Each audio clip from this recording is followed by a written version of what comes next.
COVID has had an impact on everybody's life, but most people don't know how it's impacting the criminal justice system, which is why I'm joined now by Kim Schofield. She is a very, very well-known criminal defense lawyer in Toronto. We're broadcasting from Secret, of course, on top of the George Restaurant, Queen Street East.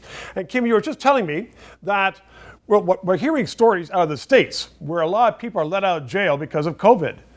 Is the same thing happening here in Ontario? Yes. Our provincial jails, statistics, 35% less population today versus pre-COVID. So is that because the courts are closed and people aren't being put in the slammer, or is it because people are being let out because of COVID? No, it's people are being let out because of COVID. Either shorter sentences, so sentences are just being reduced, or, and this is what we really have to address, is the issue of bail as a result of COVID. So bails are granted more often, and there's consideration to depopulating congregate facilities. So not for their benefit, but for public benefit. But what about the public benefit if someone should be in jail and they're out in the street? Who should be in jail? Someone who is a threat to the public. These people have not been convicted of anything. That's with bail.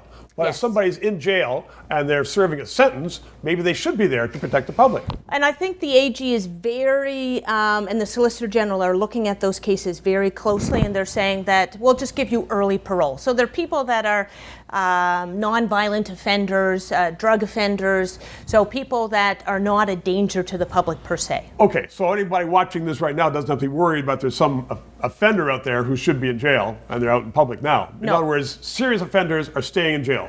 Serious offenders are staying in jail. Now, are serious offenders who have not been convicted yet, or maybe not convicted of the most recent charge, are they being let out on bail because of COVID? Yes.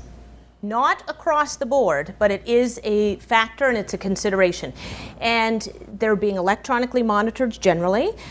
These are people that are going to wait a long time for their trials. COVID will cause huge delays. So instead of having them wait in custody where the public pays for it, right, they're waiting in their private home, paying for their own electronic monitoring. As long as the public doesn't have to pay for any bad behavior.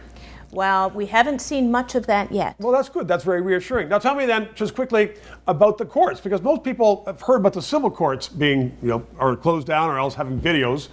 The criminal provincial courts? Almost entirely closed down. They're doing minimal work as of July the 6th, right? But largely nothing major. When you're in court, it's empty hallways. So everybody's watching to see when schools are coming back. When are the courts coming back? We don't know entirely yet.